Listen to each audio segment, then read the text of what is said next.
Good morning. Yeah, good morning to you. All well? Well, how about yourself? Very good. Nice seeing you after a long time.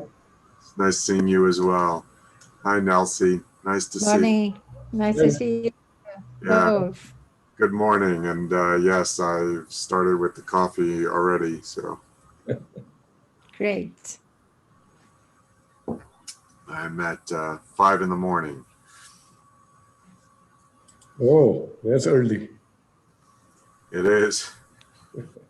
This is only the first cup of coffee for the day. Several will come. There will probably be plenty. So What time is it with you, Nelsie? Here it's 9 a.m. Oh, that's decent time. that's a decent. Yes. I don't get decent Excellent. times here on the west coast of U.S. Hi guys, how are you? Welcome. Morning. Morning, Nelsie. Good morning, morning. David. Morning. Good to see you all. Thank you. Good to see you too. So we're looking forward to this trauma symposium and hearing all the pearls that you're going to give us. Well, Tariq is the ultimate professional. Mehmet, good to see you. Hi, Mehmet. How are you? How are you? Nice to see you all. Pleasure. Good Hi, to see you. Corrado. Let's see. Okay, Hi, we just everybody. Morning. Morning. Morning or afternoon, depending for you. so it's good day is what we call it. Yeah, good day. Okay, and we have Vlad. Good to have you, Vlad.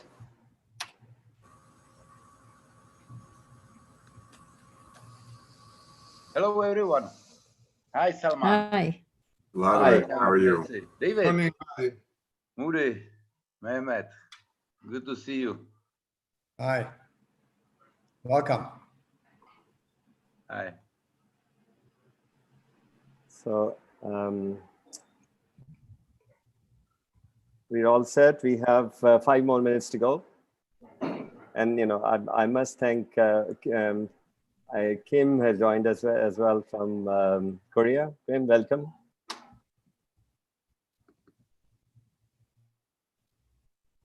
Sorry, now you can say what you. Hi, Kim.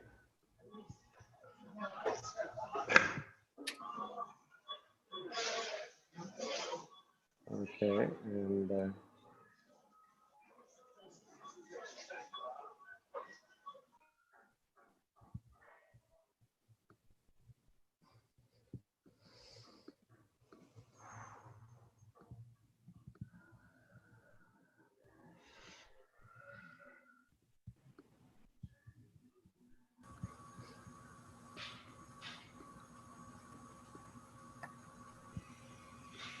okay, I don't see Franco is not here yet. He was supposed to be operating, and he said he'll try to be here on time. So let's see.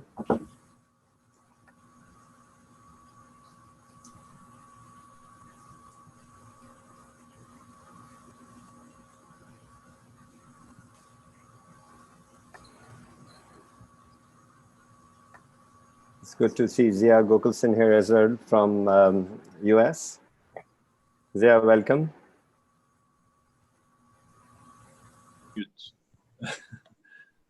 I'm muted. Now you're unmuted. All right. Good to see you, Salman. How are you? Good. We're all doing well. Good to have you here. Good to be there. Thank you. Thank you.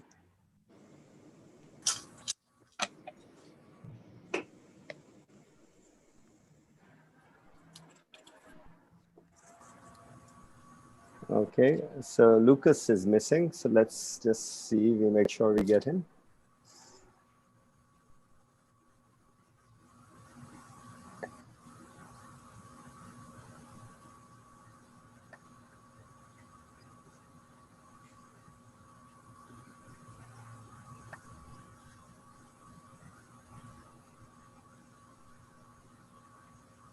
Maybe he knows his program.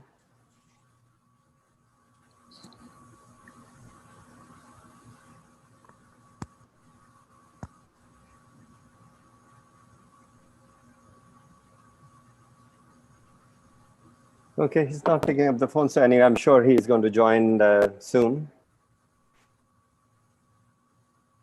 Tarek, you're all set, Yeah, I think so. right? Nelsie is there as well, and David can start after 2-3 minutes.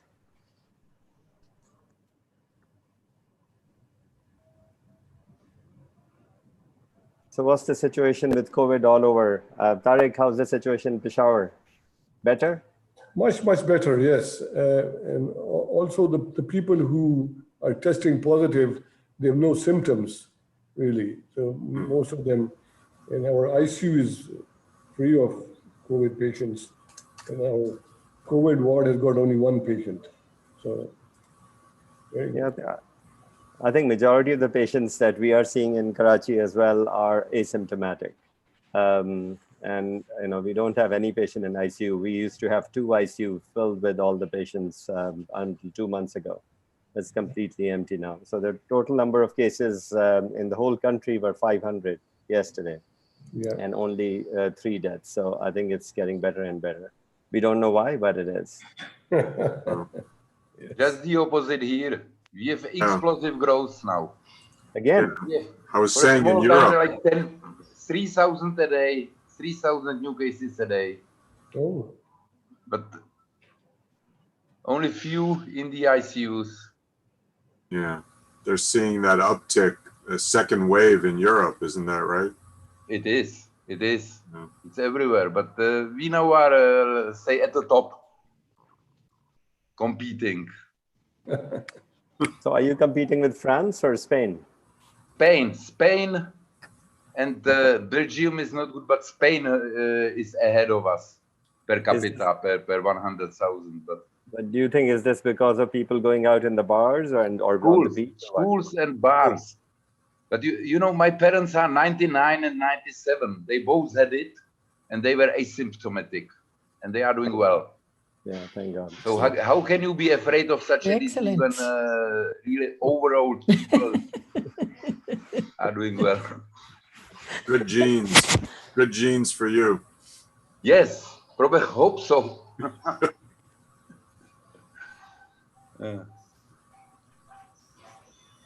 Okay. Imad, can you let Franco in? He's waiting to join in. Hi, Moody. Good to see you. Moody. Just unmuted, Hey. Moody. Thank you. Hi, Vlad. Hi, Salman. Hi. Hello, Hi. everyone. Hi, David. Good to see you, Moody. Good to see you all, man. Good to see you all. That's been the plus side of the virus. We've been seeing each other so often now. Yeah, So the virus and Salman, these two together have just kind of brought us together. it's a great incubator for interaction. Absolutely. Okay, I think we're all set. Franco's here. Good morning, Franco. Good afternoon. Good afternoon to everyone. right. Hi. Okay. Hi, Nancy. Hi, Franco's dear. changed his Here, name everyone. for Mari. Maurizio. I cannot change because Franco, when I am in the hospital, I'm using this. It's just the computer in the other Okay. room. Sorry. My computer okay. is broken. I don't think we can confuse you, though. No. I don't think so either. Okay, I'm just getting Imad Kanan to join. Hello, Tariq. You're very silent. Hi, how are you? All well? I'm good. I'm Long good, thank time we didn't see each other, Tariq. Yes. less than 24 hours. Yeah. 24 hours. Long time. I think I talk to you all more than I see my family on Zoom. So. Correct. Correct. You know, my wife keeps hearing Salma, Salma. She said, who's this Salma? I had to say that it's Salman. Okay, Professor Shahid Ayub has joined us as well. He's one of our upcoming neurosurgeons. My teacher, Professor Tariq, is good evening, everyone. Good morning at the places where it's morning. Hi all. Okay, I'm sorry, Imad has joined now. Good. So I was trying to let him in, but here we are. Hi, Good to have everybody. you, Imad. It's a pleasure to meet all of you. I hope you are all well. Imam. Nice to Great. meet you too. Nice meeting you too. Fine. Okay, Hello, Michael everybody. MP from Belfast is here as well. Good. Okay, I think we're all set to go. So welcome everybody. Matt, Nikolai. Welcome. Hello, hi, Vlad. I think we're going to start because we are 3 minutes late. Hi, Saud. Good to have you here as well. It's again our pleasure to welcome you all in this International Pakistan Society of Neurosurgeons and World Federation of Neurological Societies webinar, which is an appreciation webinar. So up till now, we have done 50 webinars with Pakistan Society of Neurosurgeons jointly with, lots of them jointly with IFNE and WFNS Neuroendoscopy, 4 webinars with the WFNS Trauma Committee, 18 with WFNS Spine Committee, 18 webinars we did with Roton Neuroanatomy, where Imad Khanan and Bled helped us in the WFNS Neuroanatomy Committee, 18 webinars jointly with World Spinal Column Society. We just did a virtual World Spine with 16,000 attendants from all around the globe. Majority of them were from China. We have started a 2-month pediatric neurosurgery certificate course with 18 lectures, along with the International Society of Pediatric Neurosurgery and Brazilian Society of Pediatric Neurosurgery. And average participants up till now, we have had 260 participants per webinar. And over this time, we have had 21,000 participants in these 80 webinars in the last 5 months. So this is the brief summary, and I welcome you all, and we're going to start straight away. I go to David Adelson, his dear friend and coordinator of the WFNS committees. He's going to take over for the Trauma Symposium. Thank you, Salman, and thank you all for being here. Really, it's a pleasure to have the opportunity to moderate here, especially this special symposium on neurotrauma with many luminaries in the area, giving us their pearls and thoughts. So with not much ado, I'll jump right in to introduce Professor Tariq Khan. Many of you are quite familiar with Professor Khan. He's the head of the Department of Neurosurgery at the Northwest Hospital in Peshawar, Pakistan. He's also co-chair of the WFNS Neurotrauma Committee, and obviously a significant contributor to the Pakistan Society for Neurosurgery. He's going to give a talk today on the neurotrauma guidelines and pearls of management of cranial trauma. So I'll turn it over to Tariq. Thank you very much, Dave. Hello, everybody. I'll just try and share my slides.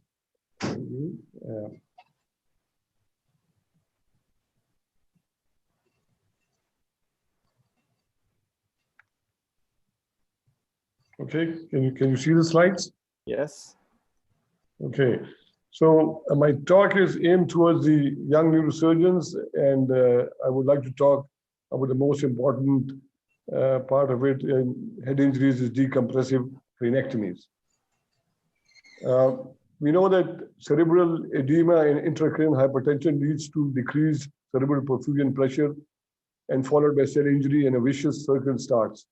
To interrupt this cycle, various measures are taken, like osmotic diuretics, mannitol and hypertonic saline, sedation, oxygenation, mild hypoventilation, and moderate hypothermia and CSF drainage. The Brain Trauma Foundation tells us about the general maneuvers of head elevation, neutral position, normothermia, sedation, volume resuscitation. And then the first line of therapy is CSF drainage, hypocapnia, mannitol or 3% saline. And then if that fails, then go to the second tier, high dose barbiturates, intense hyperventilation, increase in mean arterial pressure, mild to moderate hypothermia, and then finally decompressive craniectomy. But we know that mannitol can cause pulmonary congestion, electrolyte imbalance, seizures, rebound, increase in ICP. Barbiturates may cause decrease in blood pressure and depressed cardiac function. And hyperventilation may also cause rebound, increase in ICP. So all these measures have to be used very carefully. So the role of the decompressive craniectomy is to increase the buffering capacity of the cranium, allow outward herniation, preventing compression of brainstem structures, and reconstruct brain perfusion. ICP reduction varies from 15 to 85% depending on the size of bone removed. And of course, duotomy further decreases the ICP. Now, there are certain conditions which decompressive craniectomy helps. That is most important, the traumatic brain injury. And many patients with malignant cerebral infarction, young patients may be helped by decompressive craniectomy. Others like cerebral venous sinus thrombosis, intracerebral hematoma, metabolic encephalopathy sometimes may help. So different types of decompressive cranectomies. One is prophylactic or primary decompressive cranectomy. Any surgical decompression performed with or without brain tissue removal. And secondary decompressive cranectomy when continuous ICP monitoring is conducted and when ICP is refractory to first and second line medical treatment. But also in lower and middle income countries, we can see that sometimes decompressive cranectomy is done even to prevent raised ICP in certain countries where they can only do a single CT scan and they don't have good ICU facilities. And to prevent raised ICP, they would be doing decompressive cranectomies. So the indications for decompressive cranectomies without ICP monitoring, which is very important for us in lower and middle income countries. So in trauma, we should look at the CT findings of diffuse brain edema without brain contusions and subdural hematoma, the effacement of basal cisterns and ventricles, and midline shift of greater than 3 millimeters. These findings may be initial or in repeat CT when the Glasgow coma score declines from up to 2 degrees from previous. And very important that the age is less than 70 because there's 75% mortality in patients over 70 years of age. Patient selection is very important. It should be done when there's failed pharmacotherapeutic intervention, early versus late. If there are signs of brain herniation, GCS of at least 8 because survival is much better, and age less than 70. Poor patient selection if there's brainstem injury primary and the bilateral dilated pupils and an ICP persistently higher than 40 that. So surgical techniques, they can be unilateral, bifrontal, bitemporal, duotomy with augmentation, duroplasty. Very important, the size is the most important part of this decompressive cranectomy. It should be minimally 12 to 15 centimeters frontal-temporoparietal, going as low into the temporal fossa as possible. If the frontal sinus is open, it can be pneumatized. Bifrontal may have a midline strip left or preferably removed and the forks cut to make it all into one compartment. So this is how it should be done. The size should be big. We know that we had 2 studies of DECRA and RESCUE-ICP, and we found out that yes, maybe the survival percentage will be more, but we found that a lot of patients may be vegetative. And we need further work to get good function survival, further investigations, exploring patient selections, longer term recovery and quality of life may be indicated. A very important consensus meeting in Cambridge was done in September 2017 to look at all these primary and secondary types, indications, surgical techniques, and also a little about cranioplasty. And this was the team who was gathered, and they were from all over the world, specialists in neurotrauma, and so that they were able to get their heads together and develop some consensus. And this paper was then published here. So I just talked about the primary decompressive cranectomy. What the consensus statement was that after evacuating an acute subdural hematoma, if the brain is bulging beyond the inner table of the skull. Intraoperatively, consider leaving the bone flap out based upon clinical and radiographic findings. If the brain is relaxed and the preoperative computer scan imaging is not in keeping with the high risk of progressive brain swelling, then the bone flap may be replaced, example, in elderly patients or in low energy mechanism. For the intermediate category of acute subdural hematoma patients, brain neither relaxed nor bulging, the surgeon judgment may be decisive in that. After evacuating an isolated epidural hematoma, the brain flap in general should be replaced. In a primary decompressive craniotomy, the bone flap should be of large size, at least 12 to 15 centimeters. Decompressive craniotomy is an option for patients with contusions in whom contusions are not being evacuated. If there are well-circumscribed contusions or hematoma, the surgeon judgment should be decisive to decide to evacuate the contusion or hematoma. When the bone is replaced, an ICP monitor, if available, should be placed. An ICP monitor should be placed following primary DC if available. In situations where no invasive continuous ICP monitoring is available, CT imaging should be used to monitor progress. Areas of uncertainty in primary DC for mass lesions. For intermediate category, where following evacuation of acute subdural, brain is neither relaxed nor bulging, it is not clear if performing DC instead of replacing a bone flap provides any additional benefits for the patient. The results of the RESCUE-ASDH are awaited. The use of hinge craniotomy requires further evaluation to determine effects on outcome, and some work is being carried out on that now. The consensus on secondary decompressive craniotomy. Where available, ICP monitoring is needed as a component of decision making. Secondary DC is effective in decreasing ICP, but underlying brain pathology and pathophysiology contributes to overall outcome. The optimal candidate for secondary DC is the patient whose ICP elevation is the primary contributor to poor outcome and the primary injury is deemed compatible with acceptable recovery. That's very important. So ICP monitoring should be used in conjunction with CT findings and neurological examination to decide on secondary DC. Use of ICP monitoring is recommended according to regional availability of resources. Non-invasive monitoring methods to establish refractory intracranial hypertension can be used. While secondary DC is a potentially useful operation, it should be applied selectively as there is uncertainty to which severe TBI subgroups will truly benefit. Decompressive craniotomy may decrease mortality, however, it is not benign and is associated with significant risks of complications and potentially increased risks of disability. So there should be frank discussions carried out with the family members, surrogates regarding the risks, benefits, and alternatives and potential prognosis. Simple and standard ICP thresholds alone are not sufficient to determine eligibility for secondary decompressive craniotomy. Sustained refractory ICP elevations in conjunction with other clinical parameters, examination, imaging, non-invasive techniques, other monitoring modalities, status of underlying brain physiology should be considered when making decision of secondary decompressive craniotomy. ICP monitoring should be continued after secondary DC. Thresholds for intervention after decompression may be reconsidered.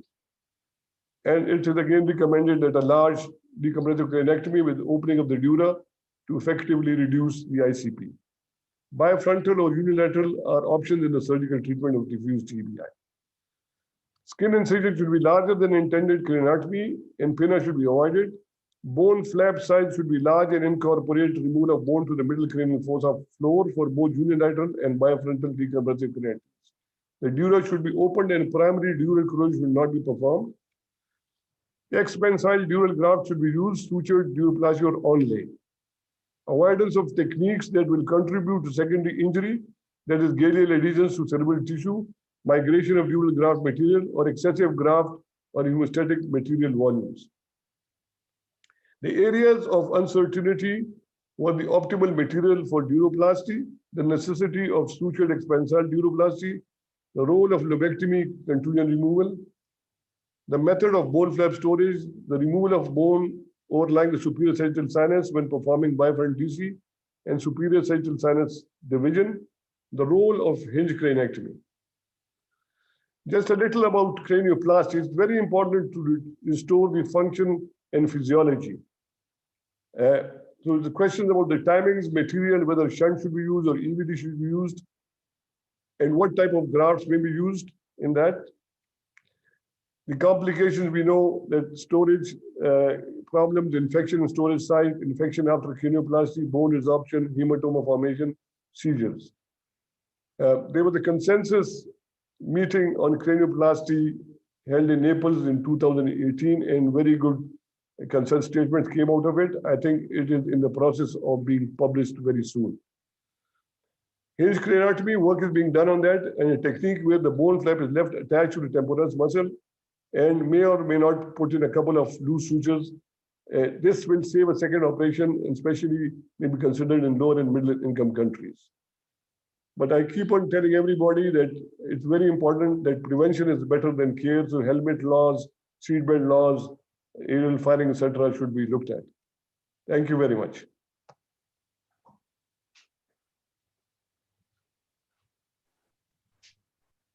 Thank you, everybody. Yes, thank you, Tariq. Sorry, I had my microphone muted. Could be talking away. Wonderful talk, nice overview of decompressive craniectomy and the conclusions of the guidelines. Our next speaker is Professor Mehmet Zaleli, of the head of the department at AG University in Izmir, Turkey. He's the co-chair of the spine committee for the WFNS and has led really from the front. He's been an excellent leader for the committee, and it's really been one of the unique experiences to see how much the spine committee of the WFNS has pushed forward in the areas of education. He's an honorary member of the Pakistan Society for Neurosurgeons. Truly are grateful that he is here today and will speak to us on the pearls of management of spine injury. Thank you, David. It's great to be with you, and very privileged to be in this medium. I will share my screen. Yes.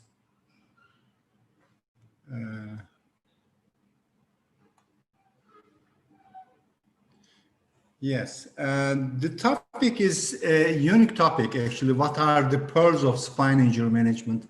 It's not very easy to reply that question. But recently, our committee has done tremendous work with starting with the consensus meeting, first in Moscow in 2019. This is the committee members during Moscow visits. Then we did another meeting in Peshawar with, during the trauma symposia. And we then had such sections. First, we had a cervical spine trauma, early management, upper cervical trauma, subaxial cervical trauma, then spine cord injury, early management, medical management, outcomes, and rehabilitation. If some participants want to see the more detail about the recommendations of the group, they can look at the WFNSspine.org, our website, and there is also a downloadable recommendations there. If you look at a summary of presentations of our group, first we see that the spine trauma is more common in middle and less income countries of the world, like South America, Africa, some parts of the Asia. And there are probably two pearls. One is that in low-income countries, the incidence of traumatic spine cord injury from land transport is increasing because of the transition to motorized transport, poor infrastructure, and regulatory challenges. Many people are getting motorcycles or small cars, and then they don't obey the rules. Another one is in high-income countries, low falls in the elderly are increasing due to aging population. This is two dramatic changes in epidemiology. There is not much new message on the road traffic crashes, two-wheelers crashes, falls, sports injuries. You can read out there in our recommendations. But the transportation and immobilization of patients with cervical spine trauma, we have some like a rigid backboard in conjunction with a hard cervical collar and tape straps to immobilize the entire patient is the best options for spine immobilization during transport from the trauma place to the hospital. And it has to be done as much as possible to the most dedicated hospitals in 24 hours. This is one important message to our group. Those don't have much new message, but in the close reduction of cervical spine fractures, many people may think that place the patient in a halo traction or in a skull traction. There is no evidence that close reduction of locked facets have more benefits to open reduction. So you can, if the surgical conditions are suitable, you can transfer the patient immediately to the operating room. If a close reduction attempt fails, immediate anterior decompression and surgical reduction is the best option, probably. And this is one important change. And all patients after close reduction should be operated for stabilization and fusion afterwards. You cannot leave it without any surgery. If you look at the upper cervical trauma, for probably anterior atlantodental interval more than 3 millimeters is a good radiologic sign of instability in the upper cervical spine. We recommend for occipitocondyle fractures, Mueller et al.'s classification, which helps us how to manage those occipitocondyle fractures, conservative or surgical. I will not give much details about it. I can skip. And this is also another point that the Gay-Weiler classification is the recommended diagnostic and management classification for atlas fractures. Most of them are manageable by conservative techniques, but only type 3B fractures are considered as unstable, and this is also stable. Type 3B with transverse ligament rupture is unstable fracture, and they should be treated by atlantoaxial fusion.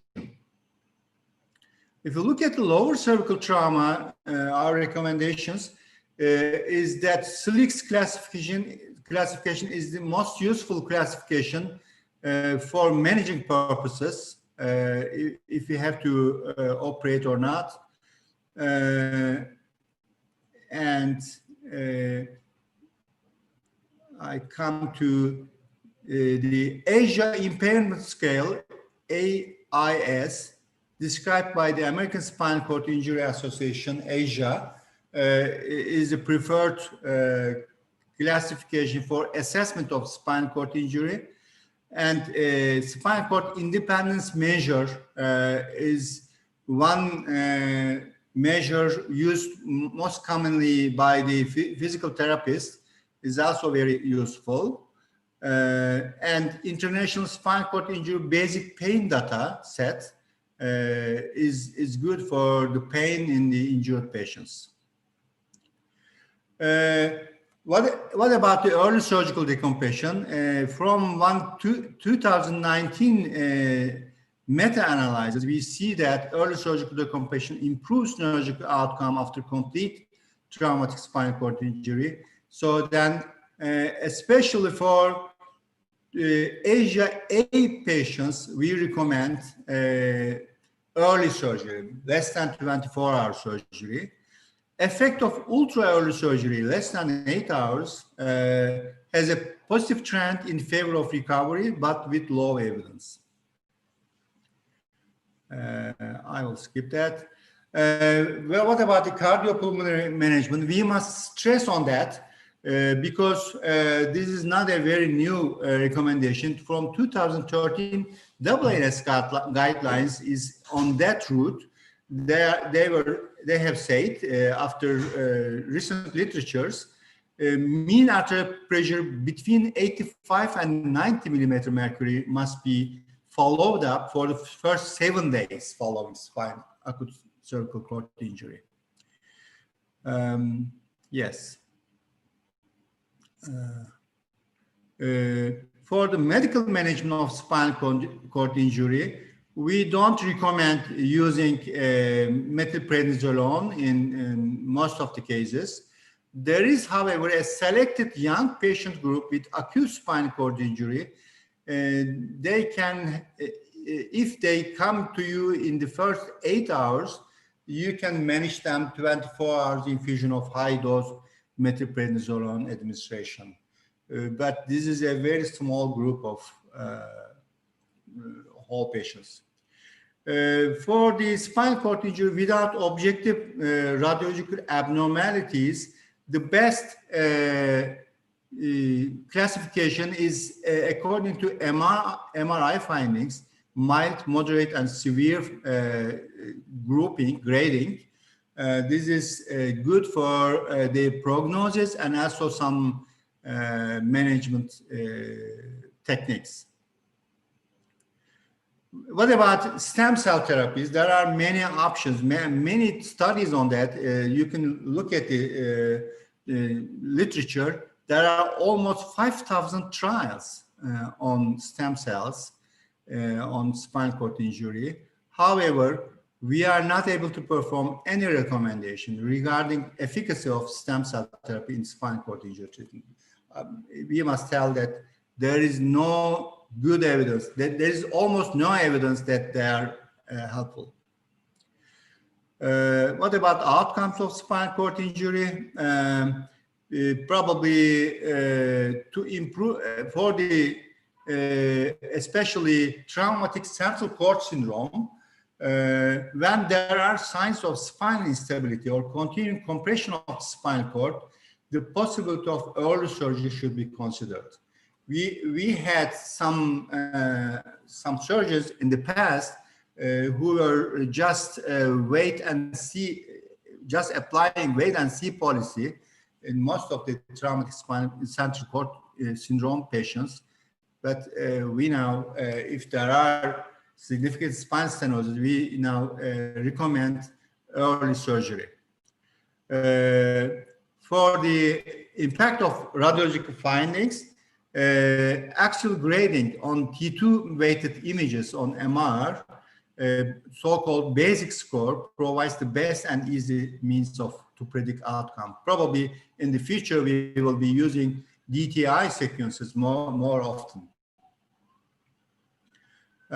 Yes, I'm passing that, and since my time is limited, I must stop here. I will not tell you much about the rehabilitation techniques, but I will repeat again, this is our website, WFNS/spine.org. Recommendations are, all the recommendations are there. And we also have published our cervical spondylotic myelopathy recommendation in Neurospine Journal in 2019. And we will make another special issue, and we are about to publish our trauma recommendations recently in Neurospine Journal. Thank you for listening to me. Thank you, Mehmet. That was a wonderful overview and lots of information and lots of potential recommendations for practice. I would recommend any of the audience to consider taking a look at these guidelines and seeing how it may distill into your practice. Our next speaker is Professor Nelsie Zanen from São Paulo, Brazil. She's the head of the Department of Pediatric Neurosurgery. She's also the co-chair of the Pediatric Neurosurgery Committee. She has been actively involved with the ISPN and numerous other courses, particularly with this wonderful venue of the Pakistan Society of Neurosurgery, as well as other WFNS webinars. She'll be speaking today on pediatric neurotrauma. Nelsie? Good morning, everyone. Thanks for the kind invitation.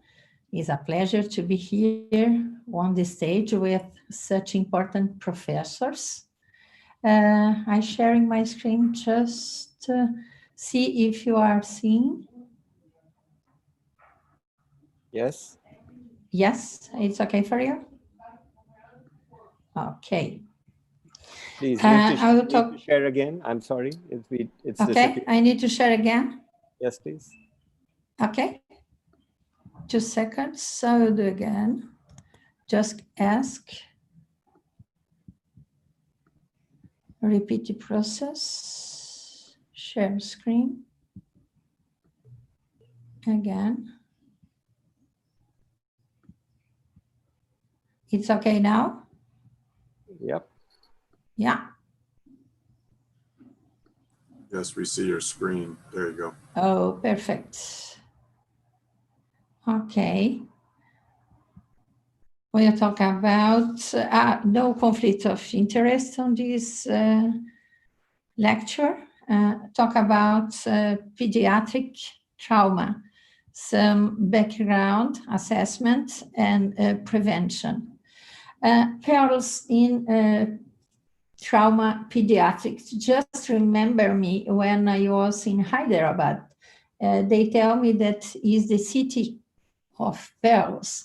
And I learned that is one of the nature many miracles, while other gemstones are minerals produced from the earth. The pearl is a mineral created for life itself, a marine jewel.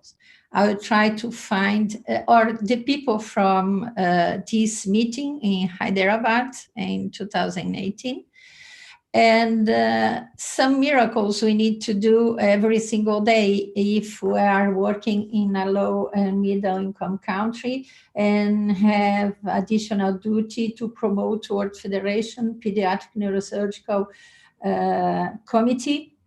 And we choose work on prevention in neurotrauma and promote 2 events combined with other specialty. In São Paulo and Recife, we call SALVE, Suicide, Accidents, Law and Violence, with the officers and the physician, social worker, and psychologist. The pediatric trauma is the most serious public health care problem in this population. And injury remain the most common cause of death and disability in childhood. And remind us that every 4 patients with polytrauma, 1 is children between them. It's a very important issue. And the road traffic accident is the leading cause of adolescent death. And in the United States, more than 10,000 children have serious injury each year. And the injury, death, and severity of trauma is related to the car speed. We are drivers, we need to pay attention to like adults. And just to have an idea, if you are in 32 kilometers per hour, we have the risk of 5% death in pedestrian. If we just move to 64 kilometers per hour, we just move 85% of risk of a death, of human death, if we just cross over them. And in the globe, where is the most prevalent road traffic accident lethality? It's below the Ecuador line. We will see Latin America, Africa, and some Asian countries, more than 20, 25 deaths every 100,000 inhabitants. And other cause of the trauma, we have drawing, house fires, homicide in infants, and falls. And just remind us, if the child have less than 1 year, one of the possibility is the homicide or maltreatment. And we need to think about this subject because not usually is so evident to find the real cause of the accident. If we pay attention, maybe there is some finding in the history or physical examination, maybe some discrepancy or delayed presentation of the history of the trauma. And if we look better, maybe there is a previous accident in these children before the lethality. And other classical findings, we have retinal hemorrhage, bizarre injuries like a bite, cigarette burns, rope mask, skull fractures, lesion in perioral and genital, and also fractures in the long bones. For treat these patients is already well known. The ATLS, it was starting in the 70s after a plane crash with several children with critically injuries. They received the injury care, but the resource and expertise they need was not available. And since that, the course is still forming groups to provide the ideal care. The care is based in A, B, C, D, and E, we all know, in the emergency room.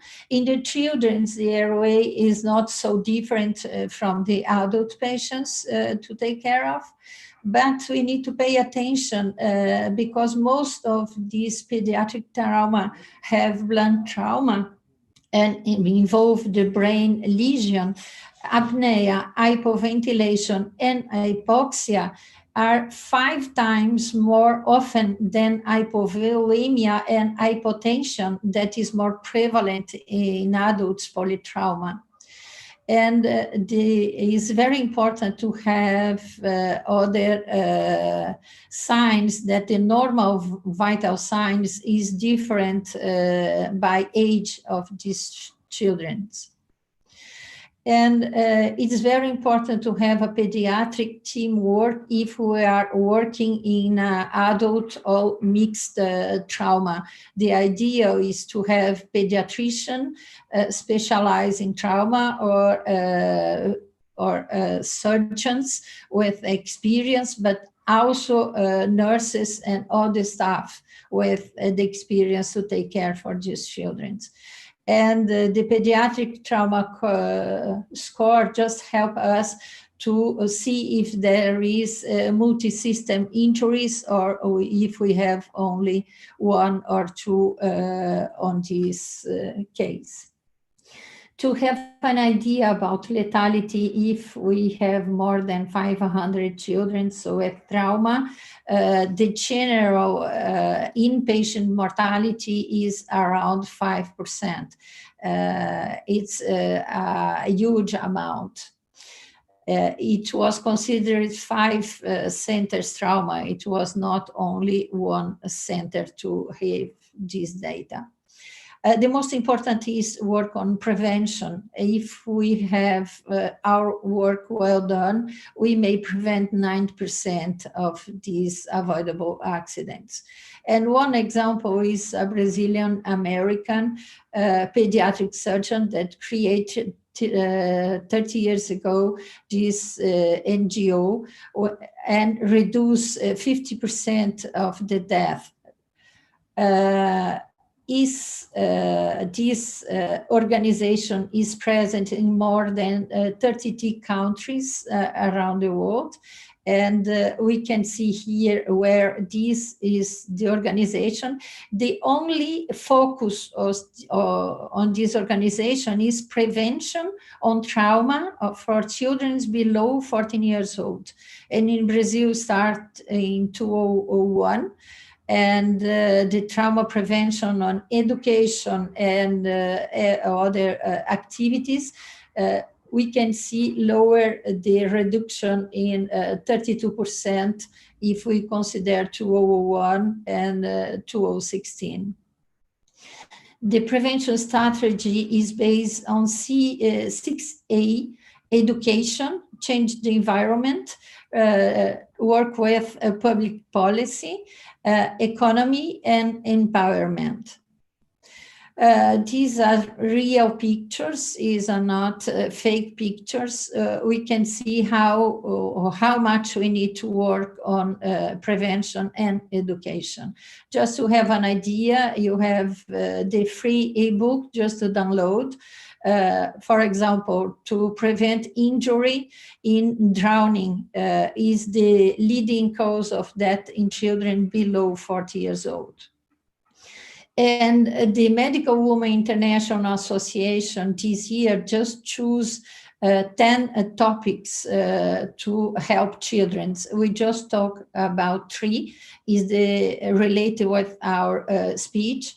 The prevention of domestic injuries, the prevention of smoking, alcohol, and drug abuse, and also during the pandemic period, try to work in peace and try to prevent violence in relationship since the beginning. And try to promote healthy for children. Just an example, if something goes wrong in your life, like this Gabriel, he became paraplegic when he was a baby, lost his father, but his mother just worked with him, and now he is the world champion para badminton and was prepared for the Olympic Games in Tokyo this year. Maybe the next year after the pandemic period. And on Pediatric Neurosurgical Committee, we are building the website to invite you to visit. We are just starting. It's a workforce with several countries helping us, pedneurosurg.org. And thanks for your kind attention. Thank you, Nelsie. That was a wonderful overview. Much appreciated. Again, as she's pointed out, prevention is really the best way for us to have great outcomes in children. Our next speaker is Professor Lucas Rasulic from Serbia.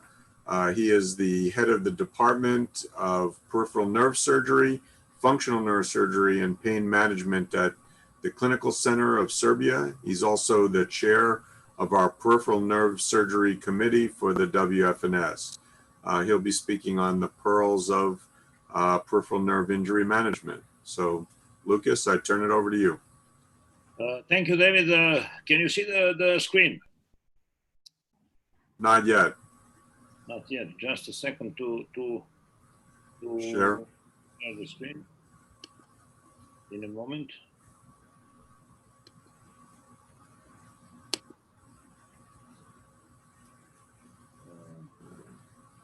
You had it there for a second. Yeah. We are viewing your screen, but all the people's faces. Now it should be okay. Just minimize the participants. Yeah. Now it's okay, right? You see the screen. Minimize the participants.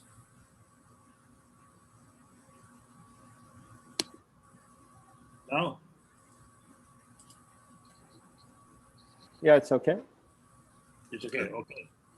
Good afternoon, Pakistan. Good afternoon, Pakistan Neurosurgical Society. Good afternoon, World Federation of Neurosurgical Society. Greetings from Serbia. Congratulations from this wonderful meeting, and congratulations for intensive activities of Pakistan Neurosurgical Society on creating lots of webinar educational online activities, which are following very much from all over the world. As we can see, today is also a large number of people looking at this webinar. And it is my great honor and pleasure and privilege to address you on behalf of World Federation of Neurosurgical Society's Committee for Peripheral Neurosurgery to say a few words about pearls of peripheral neurosurgery.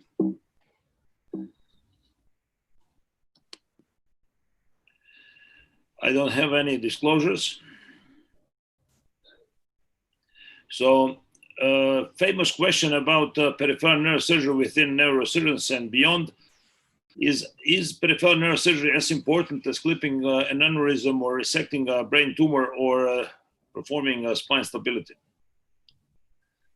Some facts and myths on peripheral neurosurgery, which are always debating between the neurosurgeons and other interdisciplinary and multidisciplinary activities in groups who are performing peripheral neurosurgery.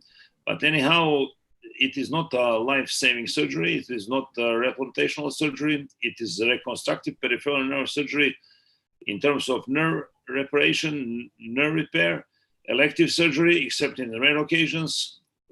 Important is knowledge of anatomy of systematization, physiology, pathophysiology, and pathoanatomy. Operations are usually long-lasting, demanding, and requesting a minutious work on a nervous tissue, and surgeons have to be patient and persistent.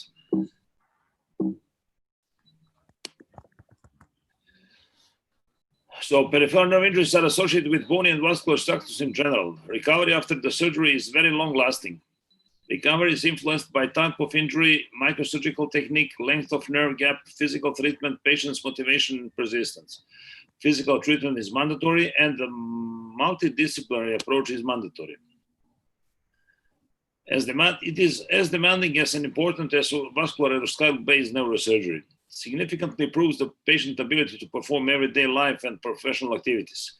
Improves the quality of life of our patients, and learning, training, and performing the peripheral neurosurgery is worth of pain.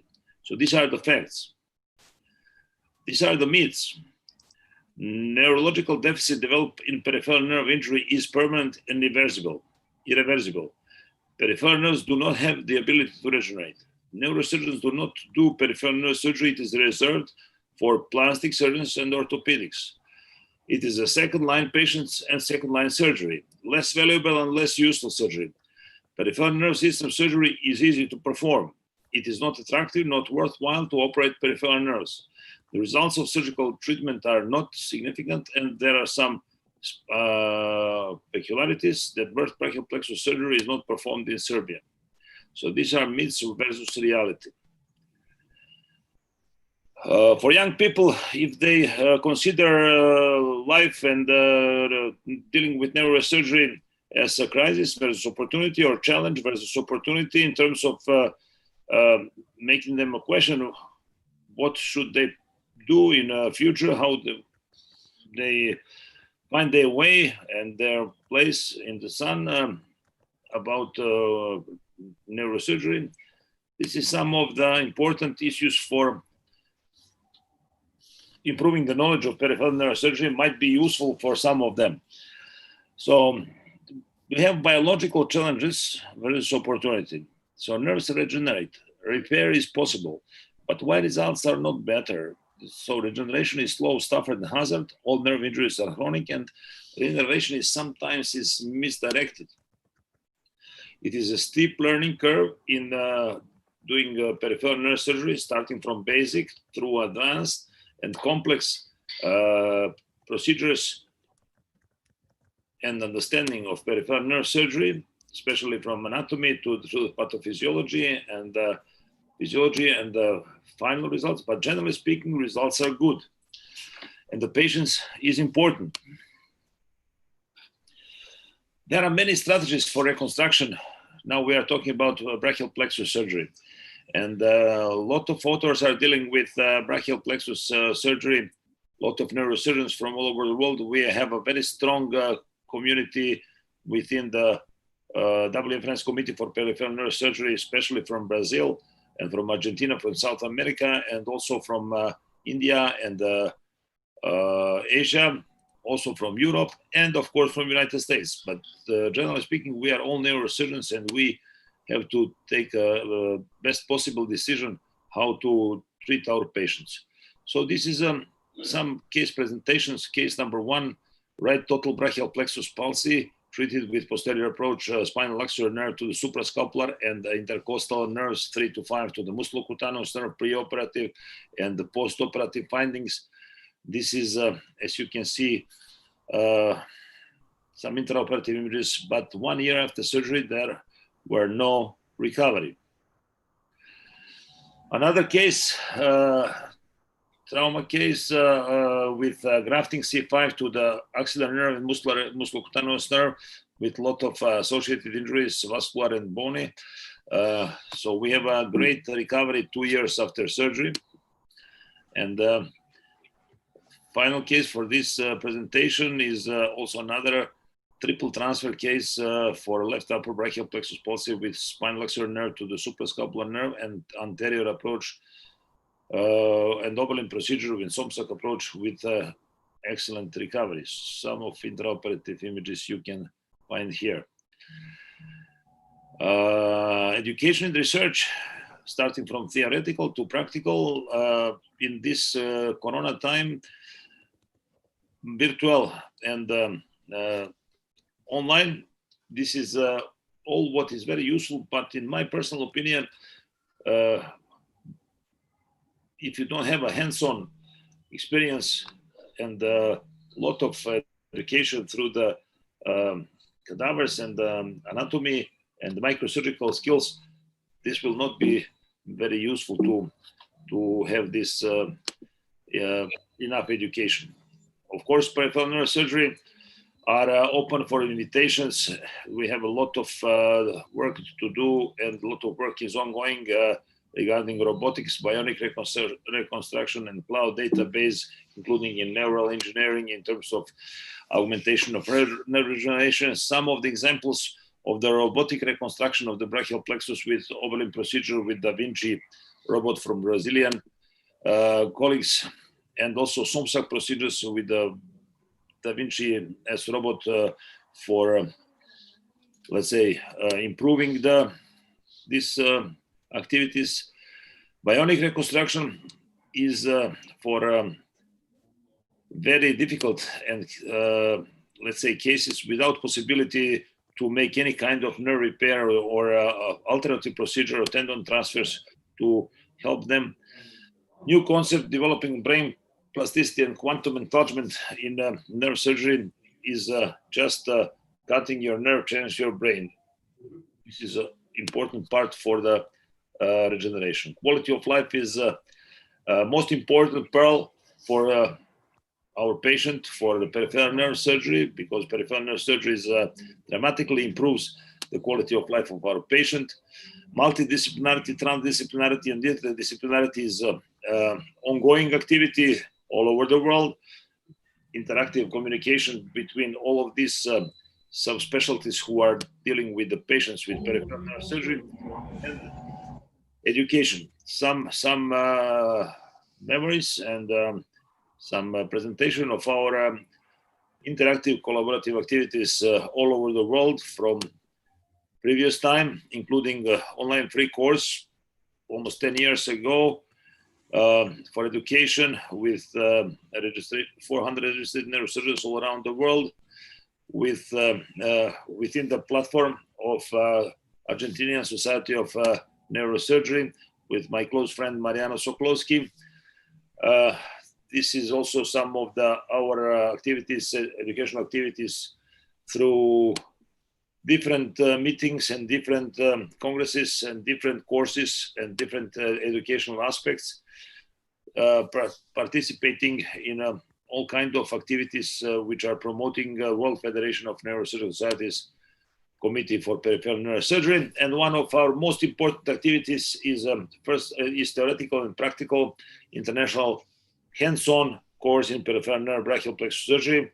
First took place in León in Spain in 2016. Some of photos from that time. Another one, second one was in Belgrade in 2017 in Serbia.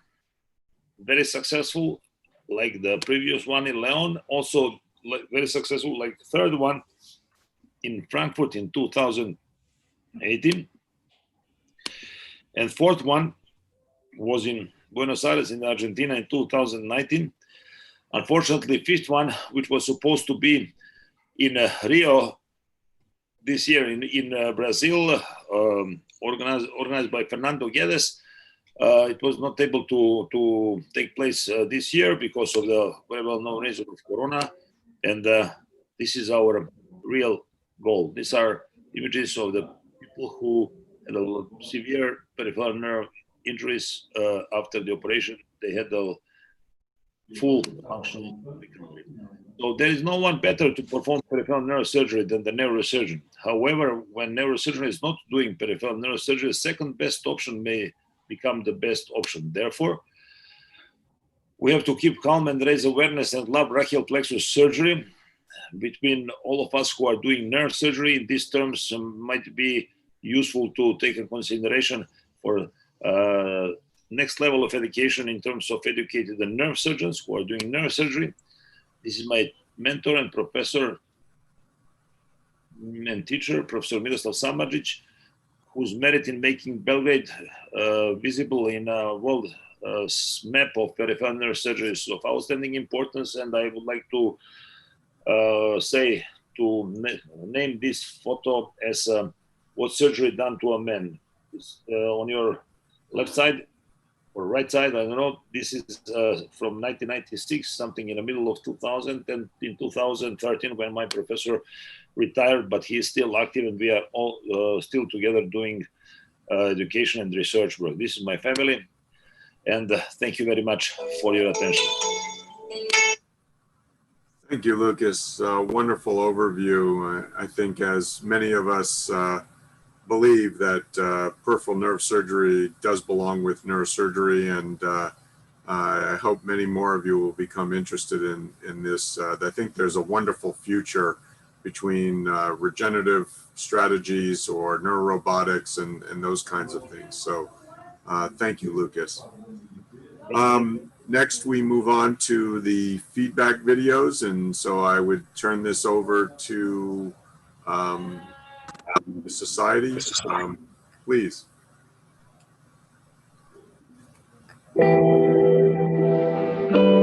Hi, I'm Hyun from South Korea, who is an old friend of Salman Sharif and has a close relationship with the Pakistan Society of Neurosurgeons. First of all, congratulations to the achievement of Golden Jubilee of International PSN WFNS webinars, and congratulations to the virtual appreciation webinar and trauma symposium. Although the COVID-19 situation posed many limitations, International PSN WFNS webinars has allowed many doctors around the world to share their knowledge. Despite the many difficult situations, it is amazing to host more than 50 continuous International PSN WFNS webinars. Though this, I believe that neurosurgeons around the world have learned and shared a lot. Hello, Corrado Iaccarino from Italy. I think that the success of the webinars of the Pakistan Society of Neurosurgery is proof that the natural impulse to share knowledge is part of the culture of neurosurgeons. A special thanks to Salman Sharif, who was able to convey this spirit to the community where each of us felt a fundamental part. Thanks also to Imad for this precious and patient support. Dear all, I'm Nicolai Perez, a neurosurgeon from Belfast, Northern Ireland. Lately, I have been involved in participation and organizing series of webinars organized by Pakistan Society of Neurosurgeons in collaboration with the World Federation of Neurological Societies and World Spinal Column Society. These are highly educational and scientific events attracting world-renowned speakers and also big number of participants from all over the world. I do recommend you to follow this series of webinars in order to broaden your knowledge and skills. Thank you.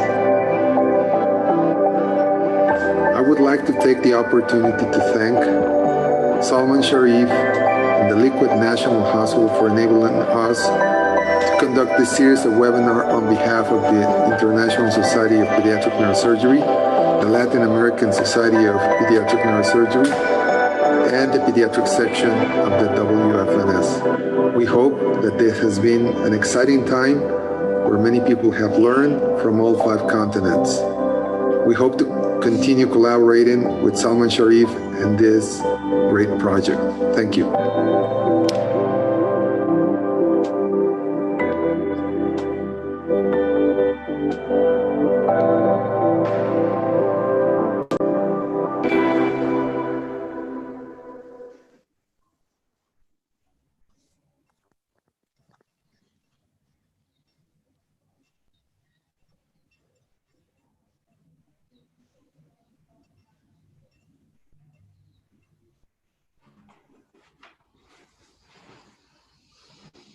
Wonderful. Thank you. That was a great testimonial video. Thank you. Next, we will be going into the moderator appreciation ceremony. Our leads for this would be Professor Ahmad Kanan, as well as Vladimir Benish. Professor Benish is the head of neurosurgery at the Central Military Hospital in Prague, Czech Republic. He has been the chair and now the co-chair of the WFNS Anatomy Committee. He has been very gracious in performing multiple webinars, particularly with regards to the international PSN Roten neuroanatomy modules as part of the international faculty and leading many of these lectures, particularly in cavernoma and supracerebellar infrontatorial approach. Professor Ahmad Kanan is a Saudi Arabian neurosurgeon who has taken on the reins of co-chair of the Neuroanatomy Committee and helped to move it even in this time of COVID, has made an immense contribution to the Pakistan Society of Neurosurgery and the WFNS webinars, particularly in these Roten neuroanatomy modules. I keep getting across my desk for approval new webinars and new seminars to go forward. And so we're thankful to Professor Ahmad Kanan for giving us his expert opinion and time. So I will turn it over to them. Right. Ahmad, you start, please. Oh, okay. It's my pleasure to moderate the next events from this appreciation webinar. First, on behalf of the Neuroanatomy Committee and of course with my co-partner and brother is Professor Vladimir, we'd like to extend our appreciation and congratulations to you, Salman, for conducting this wonderful webinar, education webinar. All the residents, young trainees, even young practicing neurosurgeons, they have benefited from this Roten series and other webinars. Do joint venture with other committees like in the trauma committee, spine committee, endoscopy, and of course neuroanatomy, which is our committee. We'd like to thank you, and I leave Vladimir if you'd like to add something onto this. Well, I just would like to congratulate Salman for all the webinars he has organized, because it was on a very short notice when the pandemic hit. You immediately started, Salman, and it was a weekly event or even 2 in a week. And of those which I have seen, and there were many, everything was excellent. So you had a good choice. You had a good hand in organizing this, and I do not recall any technical glitch, which is amazing. And we all have learned a lot. And since we say adult neurosurgeons have learned a lot, I believe that the residents really appreciated it and that you are loved by them, Salman. Over to you, Imad. Yes. So should I go ahead and with the introduction? Please do. My understanding, I'm supposed to introduce Professor Franco Sevade. Is he with us? Yes, Franco is here. Franco, I will give just a few words regarding Franco. As a dear friend, it's my honor to present and introduce our World Federation President. Franco is a life image of an Italian who does not believe in social distancing. But outside the corona pandemic, he's a man who has from day one traveled to every spot on that earth to help and support young society, less privileged countries, to promote their safe practice and support and embrace education for the young talents and the female neurosurgery. So he spared no effort in promoting the educational activities. I know sometimes he comes from the airport directly to the meetings. And I don't know whether his pineal region produce melatonin or not, because he has been very busy around the clock. His vital role is very well appreciated by all of us. And of course, during this sad time of webinars and pandemic, he promoted all the webinars. He has a listening ear and appreciate ideas. He promoted a lot of protocols to help the practice of neurosurgery around the globe. And thank you, Franco. Yeah. So this certificate would be, I leave it to Franco to give the certificate now. Yes, thank you, Imad. I will say some word at the end. Now I will give the certificate to my successor, Nelson Oyeziku, who is a very well recognized pituitary and Greek neurosurgeon from the Emory University in Atlanta, US, and who has already started working with me in this worldwide and broad exposition of the World Federation. So, Nelson, please receive with our best wishes this certificate. Thank you, Franco, and thank you everybody for your wonderful support and attendance at all these seminars and webinars, which have been critical for continuing our educational efforts during this time. Thank you. The second certificate I will give to Mehmet Zileli from Turkey, from Ege University, Izmir, Turkey. It's one of the co-chairmen of the Spine Committee. In these years, the activities of the Spine Committee of the World Federation were amazing. They have already started a series of webinars even 2 years before the pandemic, so it was easy for them to reconvert. Mehmet has worked a lot in publications, so I am extremely happy to give to Mehmet this virtual certificate of appreciation, waiting for a meeting who is not virtual with all of you.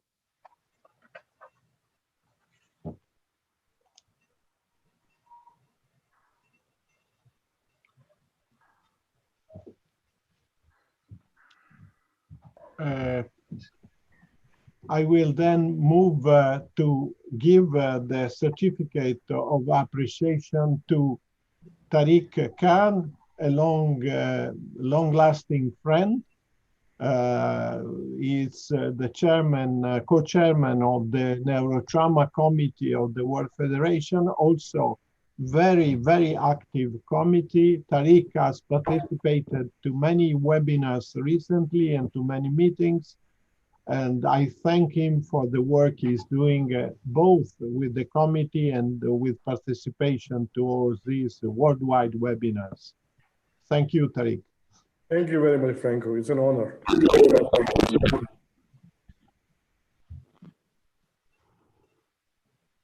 And last, but no, not last, the third one is Dr. Razulic Lucas, also a long-lasting friend from Serbia, was really impressed all neurosurgeons with the possibility to do peripheral nerve surgery and trauma. It is really a pleasure for me. Lucas has organized many meetings, not last but not least, the next European Congress was reconverted to web-based. So Lucas, please, my best congratulations for your work. Thank you, Franco. Thank you all. Just to express and to tell that I really miss all of you, and I really looking forward to see you all live as soon as possible and continue our activities. Our Congress in Belgrade will be live in 2022, but this is for this year. This is on virtual platform. Thank you. Nancy Zenon, she is the chair of the pediatric neurosurgery at the World Federation. When I pick up the next beginning of my presidency, I pick up the chairman of the pediatric neurosurgery. I didn't know very well Nancy. Everybody spoke in a nice way about her, but I am really very happy that I have chosen her. She did a tremendous work, traveling everywhere, promoting pediatric trauma and neurosurgery. I'm very happy to give her this certificate. Thank you so much. Thank you, Franco. It was a great opportunity to work with you. Thank you for your support. It was a great pleasure to work and travel and see everyone. Hope next year we can continue. Thank you very much. Connection problem. I'm here. Okay, Mehmet, I give you back the certificate I've already given to you. I repeat very quickly. I'm very happy to give a certificate to a man who did work a lot in this spine committee. You have produced webinars even before the pandemic, and you have published all the guidelines produced by the committee. My congratulations and the best for you. Thank you. Thank you. Okay. Thank you all.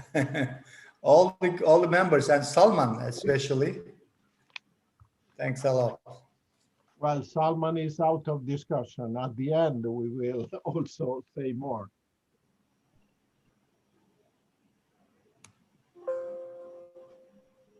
I think it's, I'm now up to be able to present the next set of certificates. Obviously, the first was Vladimir Benish. I gave his introduction a little bit earlier, but I wanted to take a moment for special thanks for his wonderful lectures on these webinars. He was a big part of that, particularly with regards to the Neuroanatomy Committee. As you can see, his talks on supracerebellar, infratentorial approaches, and cavernomas were very well received. So congratulations, Vladimir. David, thank you very much. And I must say that from you, this is very special for me, since you know I have spent a year at Barrow and you are from Phoenix. So it's a lot of nostalgia, and we've known each other for many years and we always did a good job. And Salman, thanks very much for inviting me. It was a big, big pleasure for me. Thank you. Well, once the crisis is over, we look forward to seeing you back in Phoenix, particularly during the winter. Next up was Professor Ahmad Kanan, as I mentioned, from Saudi Arabia. He also has had a tremendous impact with his contribution of the International Pakistan Society of Neurosurgery, the Rotan neuroanatomy modules. These are have been very, very well received and has been a huge factor in driving these wonderful webinars. So Professor Kanan, thank you very much. Well, thank you, Frank. David, actually, I thank you very much first that you were patient to my regular correspondence every now and then with the full program each time and with the request for promotion of that activities. I have as well a nice memory from the Barrow, but it was 30 years ago when Professor Rickett was still there. And I spent some time with Bob Spetzler. We just changed the palm trees into cactus and we moved from Riyadh to Phoenix. Thank you very much to you and of course for Salman, who has been very supportive to our committee as well. Thank you. Wonderful. Thank you, Ahmad. Our next certificate goes to Chandrasekhar Diapajari. He is the professor and head of neurosurgery at Bombay Hospital in India. He's also the chair of the WFNS endoscopy committee. He has been absolutely tremendous in this committee for the WFNS. He's really, truly moved it to the next level, and it's been an absolute pleasure working with him. He's also been very involved with the PSN neuroanatomy modules, and the collaboration between the neuroendoscopy committee and neuroanatomy and the PSN has been fantastic. We give him appreciation not just for that, but also his wonderful talk on craniopharyngiomas. Thank you very much, Chandrasekhar. Thanks, David. It's a wonderful opportunity, Salman, and we really thank you. I think the pandemic really caused our physical distancing, but I think with the proper use of digital platform, he's brought us all closer. And I think the potential of the digital platform, we are understanding so much better that I think all committees are now interacting much more frequently. And I think all this is to help young people. And I hope they take good advantage of this. Thanks for this opportunity and privilege.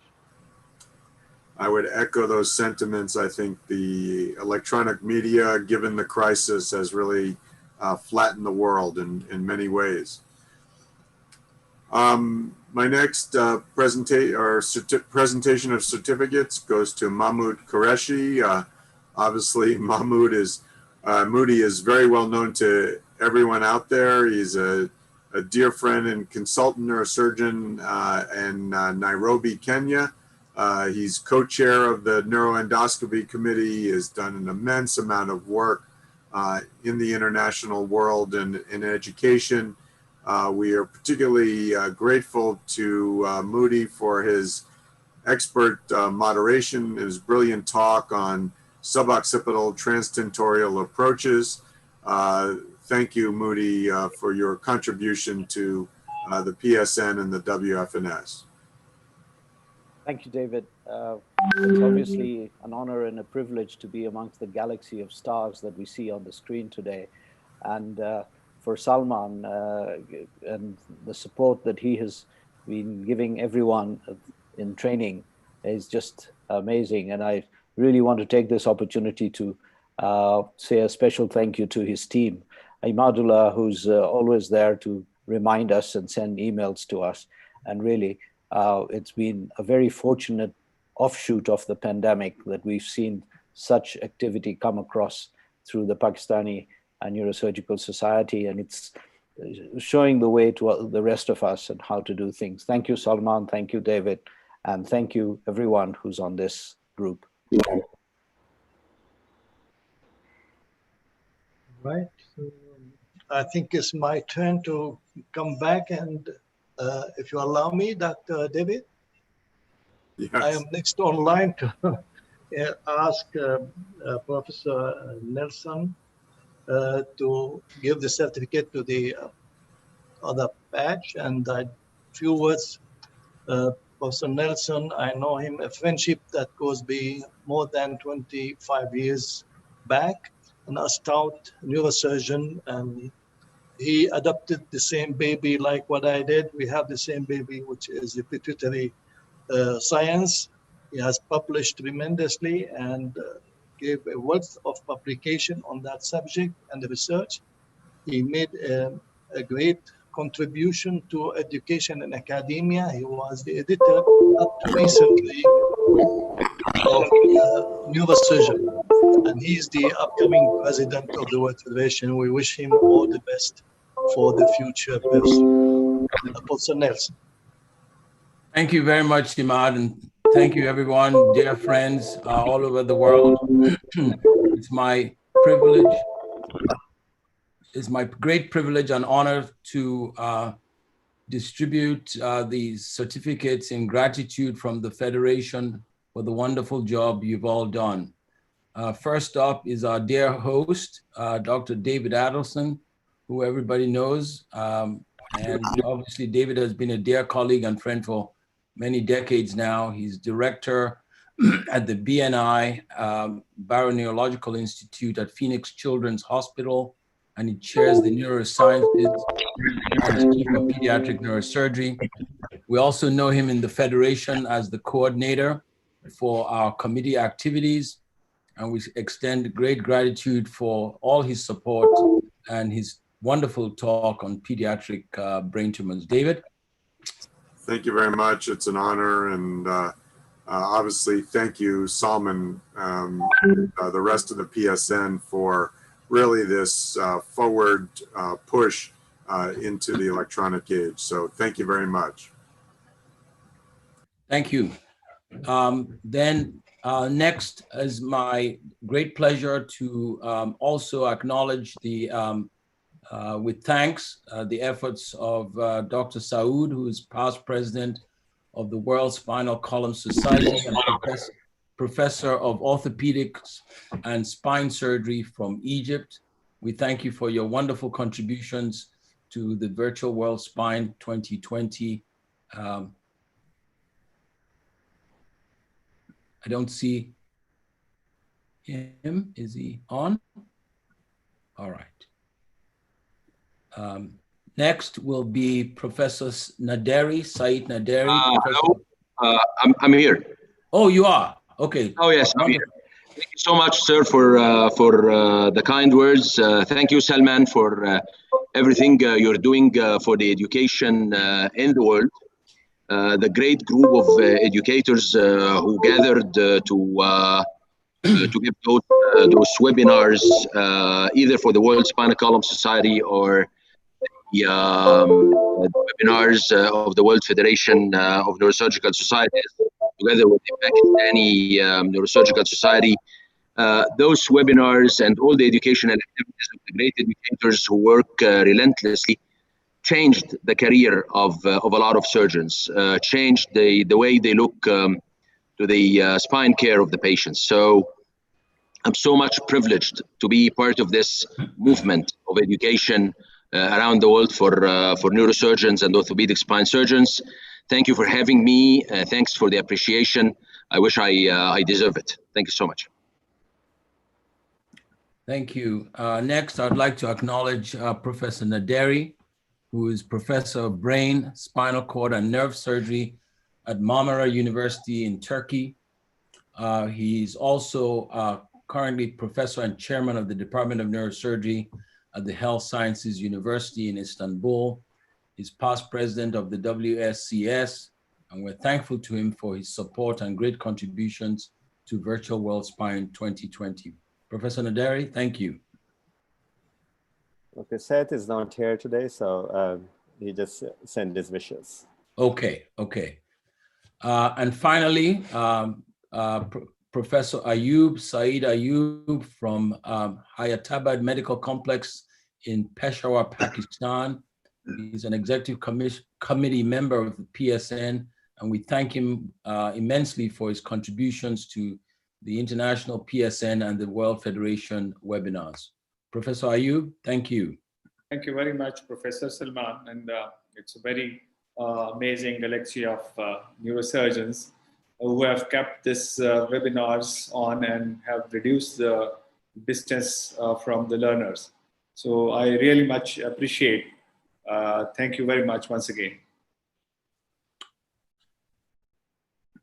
Okay, with that, I conclude my tasks and I'll hand it off. Okay, I believe it's my turn now to ask Professor Shadid Ayub, who just has received his certificate, to introduce another set of lecturers. So, Professor Shadid, please. Thank you, Professor Velat and Professor David. Now, I would like to introduce Professor Adrian for his tremendous support. He is presently working as a neurosurgeon at National Children's Memorial Hospital, Costa Rica. He's also actively involved in WFNS educational seminars, and he had also contributed tremendously for that. So for his efforts, we are very much appreciating his support to WFNS, all committees, as well as support to PSN educational workshops. Again, Adrian had to go. Adrian is actually the main person behind the ISPN webinars that we're doing for pediatric neurosurgery. So you can carry on, please. Thank you. Yes. My second appreciation is for Basant Kemisra, who is currently heading the Department of Neurosurgery and Gamma Knife Surgery at Mumbai. Actually, we had opportunity to visit his setup. He had also been past president World Federation of Skull-Based Societies and past president of Asian Australian Society of Neurological Surgeons. His presentation on conventional surgery for vestibular schwannoma was one of the very liked presentation in this webinar. So his services and his support is appreciated. Actually, again, Basant had to leave because of a case, so he won't be here, and he sent his regards to everyone and thanks. Our next appreciation certificate is for Professor Corrado Leccarino. He had contribution in neurosurgery. He's presently working in Parma, Italy. And his presentation on spinal trauma, C3 results, cranioplasty, timings and complication was presentation contributed towards this webinar. Thank you so much. It was an honor to be part of this community. I was very proud to share our knowledge, and I think this is the future of the part of the educational applying of the WFNS, hoping to meet each other in the next in-present educational occasion. Thank you so much. Our last appreciation in this segment is for Professor Lara Ripa.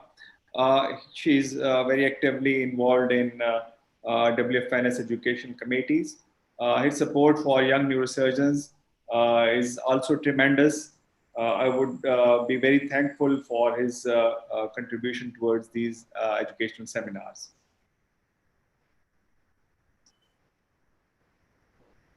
Professor Lara Ripa. Sorry, Imadullah, can you unmute Laura, please? Sir, I tried, but I think she's not there. Okay, so we move on.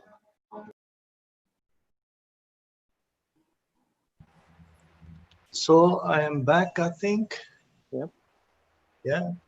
I'd like to introduce my friend and colleague, Professor Chandrasekhar Diobujari. He is the head of neurosurgery at Mumbai Hospital, and he is the chairman of the endoscopy committee. He has a major contribution to several webinars. He was with us on the neuroanatomy. He was with the Salman on several occasions on endoscopy. and his contribution, I think, very well regarded. He gave a nice talk about craniopharyngioma recently with the Pakistani webinar. Professor Chandra, please receive the certificate. Thanks, Imad, David, and Salman for this honor. It's my pleasure to introduce one of the longtime colleague and local friend, Atul, who's the chief of neurosurgery at the local KEM hospital. He is very well known internationally for his innovative thinking and has contributed a lot on the CV junction and has taken special part in the webinar of the WFNS spine and PNS on stability of CV junction. Atul, please. Are you there, Atul? No, sir, he's not there. He was there earlier. I think he had to leave. Well, if Atul is not there, the next person to appreciate would be Dr. Mike Steinmetz from the Cleveland Clinic. He is the chairman of neurosurgery at the Cleveland Clinic, and he is the vice president of currently of the Congress of Neurological Surgeons. And he has contributed very appreciable talk on robotics in spine surgery to this symposia. So it's an honor to appreciate Dr. Michael Steinmetz. Mike is not here as well. He had to leave, sorry. Okay. So the last person in this session is Nikolai Peep. Nikolai is a consultant neurosurgeon and a spine surgeon at Belfast. And he has contributed to this series of webinars on minimally invasive TLIF recently. And I would like this certificate for his appreciation. Imadullah, can you unmute Nikolai, please? He is, I think, busy. No, no, no. Okay. Hello. I'm here. Hi, everybody. Pleasure as usual to be with you. It would be more pleasurable to be together somewhere around the world, but as we can't do that with the coronavirus outbreak, we have to go with online. So, but even online, I think it's we're doing great. We have managed to organize this great webinars, series of webinars, which are attracting many people from all over the world. I'm saying we because I have been involved, but of course, the main engine have been Salman, and we are always thankful for what he's doing, and he's driving this forward. So real pleasure, and I will be with you in the future, and I'll be happy to contribute. Thank you so much, and thank you, Salman, for driving this. Thanks, Nikolai. And with this, I think I hand over to Vlad. Okay, it's my great pleasure to ask Professor Moody Qureshi, one of the most prominent African neurosurgeons from Nairobi, Kenya, to hand over the next certificates. Moody, it's yours. Thank you for those kind words. Thank you for those. Next three people are not there, but you can just go through their. Okay, all right. So thank you very much, Vlad, for those kind words. My pleasure is to introduce and to give the certificates to three very eminent gentlemen. One is Azmi Alias, who's not there, but a very close friend. And really, he's the deputy head of and senior consultant at the hospital in Kuala Lumpur, closely affiliated with the Pakistan Neurosurgical Society, and a prominent member of the Asian Congress of Neurological Surgeons and its executive board. He gave us an excellent talk on the approaches to the anterior skull base lesion. I think it'll be on record because we are recording, so I'm sure he will get this information at some point. Salman, great to have invited people like Azmi. Next one, who is also a real star in endoscopic spine surgery, is Yoon-sung Kim, who's in the Department of Neurosurgery at Gangnam Severance Hospital in South Korea. He's a great friend of the Pakistani Neurosurgical Society and very well known in the WFNS spine committee. He gave a talk on transforaminal disc and advanced endoscopic spinal decompression during this series. So really, he's one of the well-known individuals in endoscopic spine surgery. Last but not least, it's my pleasure to present the certificate of appreciation to Kang Tak Lim, who's a consultant neurosurgeon at Ten Tin Spine Hospital in Seoul, South Korea, and is also equally well renowned in endoscopic spine surgery. He mesmerized us with his talk on multifunctional role of endoscopy in spine surgery, and a real pleasure to listen to these two gentlemen from South Korea. With that, I hand you back to Vlad.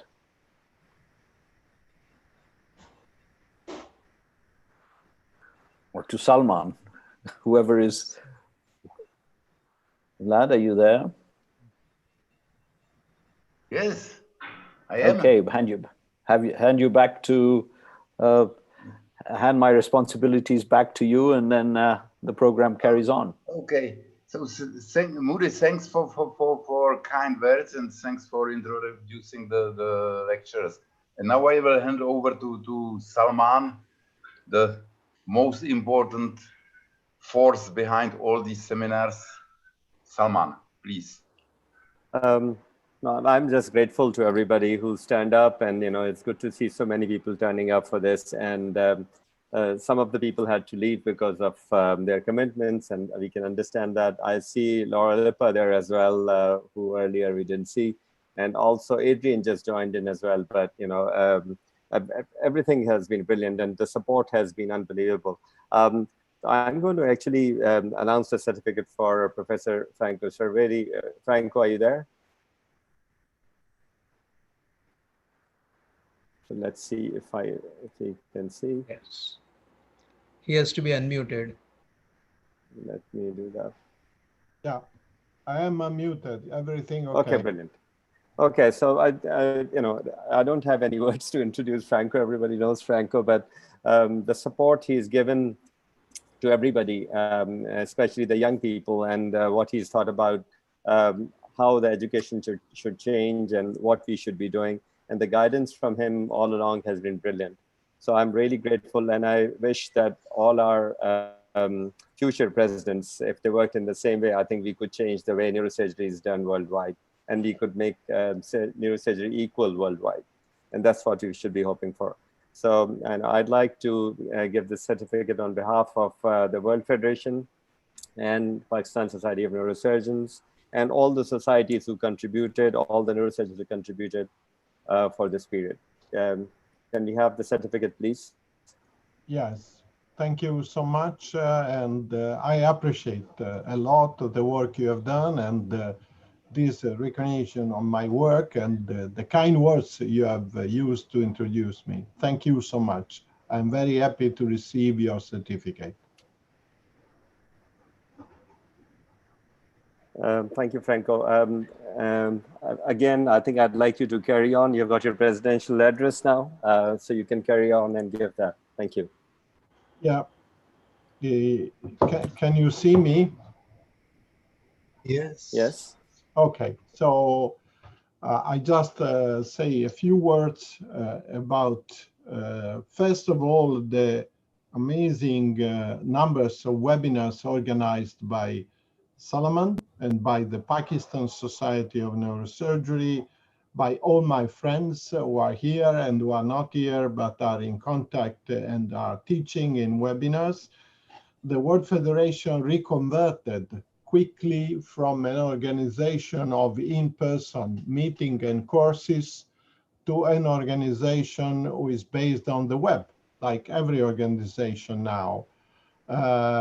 I have to tell you that if I have lost the counts of the web that we have organized. I have counted until 450, then I lost the counts. It doesn't really matter. And the most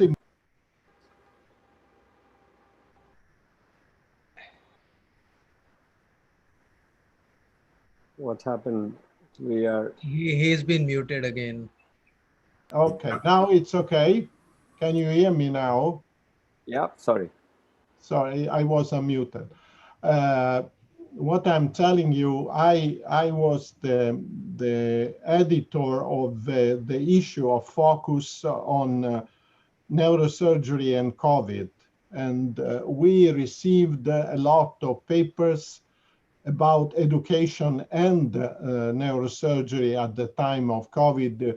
We received 6 times more papers than we could accept, unfortunately. And many of these papers were from a very good level. But I'm telling you, there are so many proposals of how to deal with the COVID times in education that I'm sure we will do our best to keep our young neurosurgeons alive, working, and educated.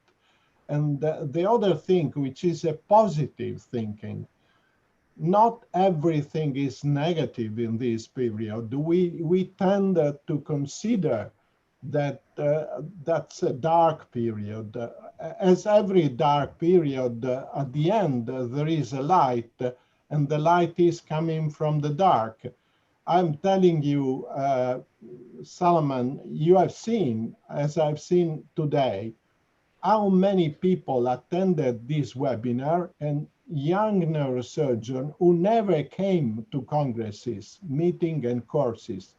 They simply couldn't do it. They didn't have the money. They didn't have the possibility to travel. And I have looked at the people who is with you today. We have, just to tell you something, we have people from Congo, Libya, Syria, Vietnam, all over the world. I mean, people from Libya and Syria cannot travel. They cannot go everywhere, but they can come to this meeting. So paradoxically, we have extended the audience of young neurosurgeons attending a congress or a meeting. We have not reduced it. It is a different task, it's a different target. But the audience and the credibility of our institution increase in this. It's our duty to maintain it in the future and to understand that this part of the young neurosurgeon, we must keep them trained. We don't have to leave them out as we have done for a long period, because as you understand, we received a lot of email. Thank you, thank you, thank you. I couldn't come before. I didn't have the money. I didn't have the possibility. So let's take this positive message. We are doing better than before, at least in one side of our work. Thank you so much. Thank you very much. That's brilliant. Professor Ahmad Kanan, maybe you could ask Professor Nelson to join us and say a few words. Hello, everybody. Hi, Nelson.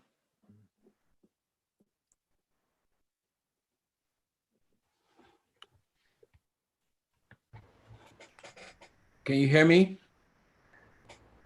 Yes, a lot of people are muted, but yes. Yes, we can hear you. Go ahead. Right. Well, not a whole lot more to add to what Franco has so forthrightly delivered about the influence and the impact that these webinars have had on the outreach of education across the world. And I think this effect is going to be here to stay long after COVID is over. And I think that's going to be a net positive for the Federation and indeed any organization that is committed to education. I'd like to thank Salman and his entire team of organizers and faculty for the tremendous work they've put into this. It's an incredible amount of logistics, and they should be applauded for the incredible efforts that they've put into it. And we look forward to many more of the same. And God willing, we'll be able to convene somewhere in the future again at a World Congress and see all our dear friends once more. So thank you very much. And I'm looking forward to continue to work with everybody as we advance the aims of the Federation over the next years. Thank you. Back to you, Salman. Okay, thank you. I think we are just going to run the quiz. Quiz is on Kahoot, which is a software. People go on their phone who are playing the quiz. So it's a 10-minute quiz. So these people have already checked in. So other people who want to check in, this is, if you go on that, and this is the number 1121046. If you put this in, you will be to come inside because you have only 26 people registered. You want more people to come in here? 28, keep going. 30, yes, please. Keep going, keep going. So go on to kahoot.com, kahoot.it.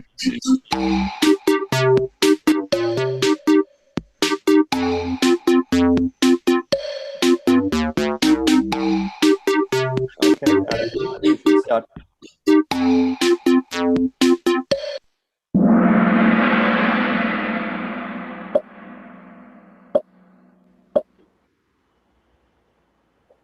Okay, off we go.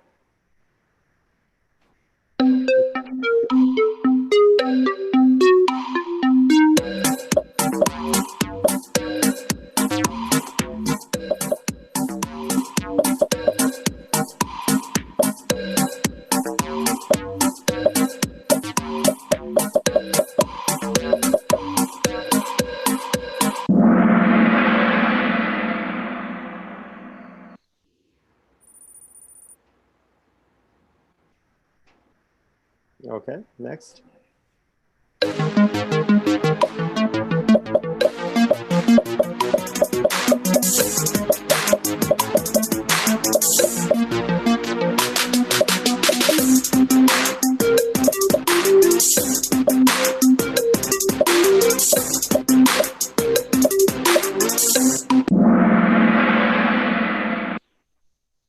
You need to slow down with the question because the question went too fast.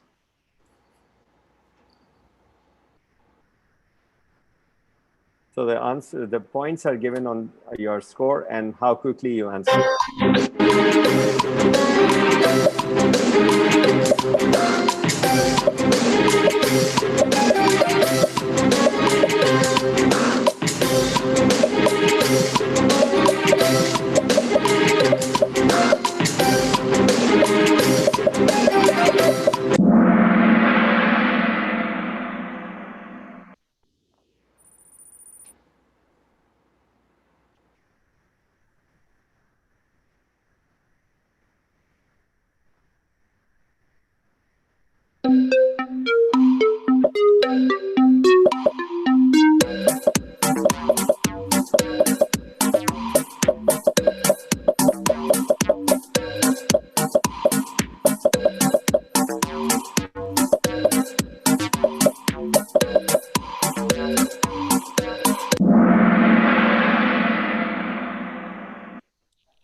Very good.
Okay, next.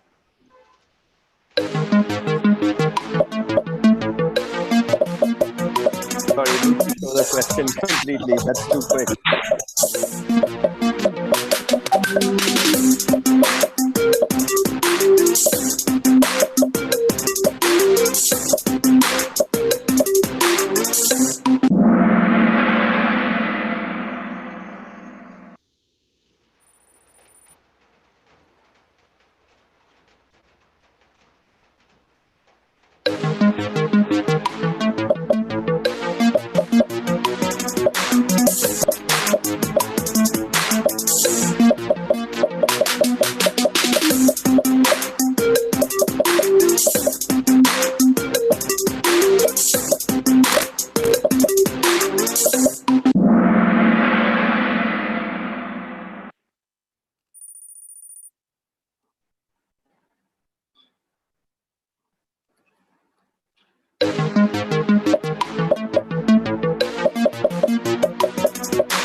Okay, Priyanka is leading.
Okay, again, Priyanka in lead.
So that's brilliant. So Priyanka comes first.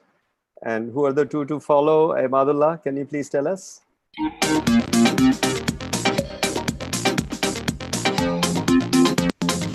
we have it. So who's M? Can you please write on the chat who M is?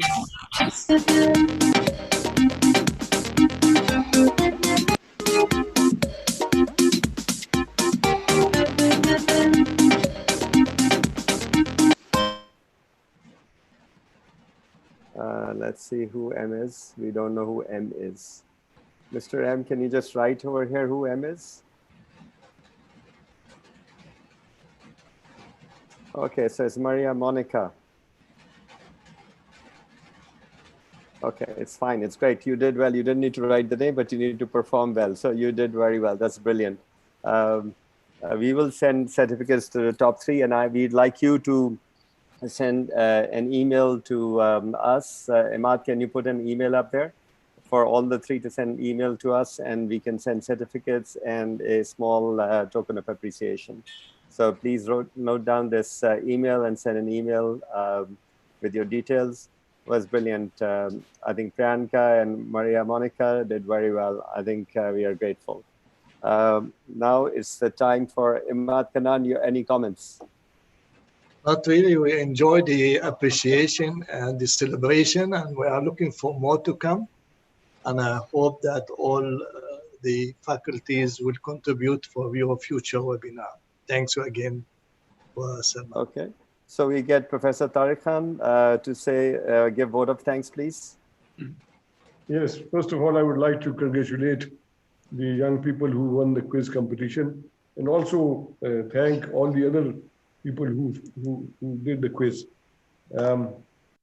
It's my duty to thank Salman Sharif and of course his team to organize such excellent webinars and especially these excellent quizzes and getting everybody together to come to these webinars to talk. And I must thank all the speakers who have given their time and prepared these excellent talks and lectures.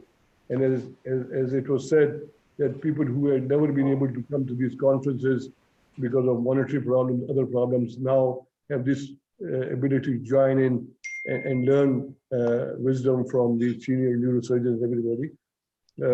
So really, it's a very good thing. I would like to take this opportunity to remind everybody, especially the young neurosurgeons, about the importance of prevention of neurotrauma and to try and inculcate into people regarding prevention of trauma, brain and spine trauma. And again, once again, I thank Salman and everybody else. Thank you. Okay, thank you. Can everybody switch on their video so we can have a group photograph, please? And you all can smile as long as you can, because Imadullah takes time to take pictures. So everybody smiles. And you can say cheese as well if you want.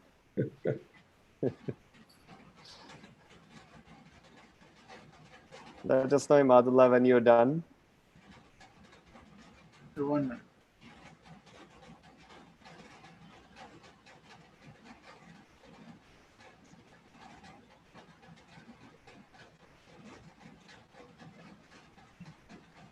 It's a very long Yes, sir, smile done. now. Yes, sir, it's done. Thank you. Okay, thank you, everybody. Franco, if you just wrap up and then we'll close. Thank you. We need to unmute, yeah. Yeah. What can I say? Thank you so much, Solomon. Thank you, everyone, for coming today, and hope to see you soon, friends. Keep in touch, and thanks for the young neurosurgeon who took part to this meeting, and I've listened to the masters, and all the best for everyone. Keep safe. All the best. Thank you. Okay, thank you. Thank Bye-bye. you. Bye-bye. Bye-bye. Thank you.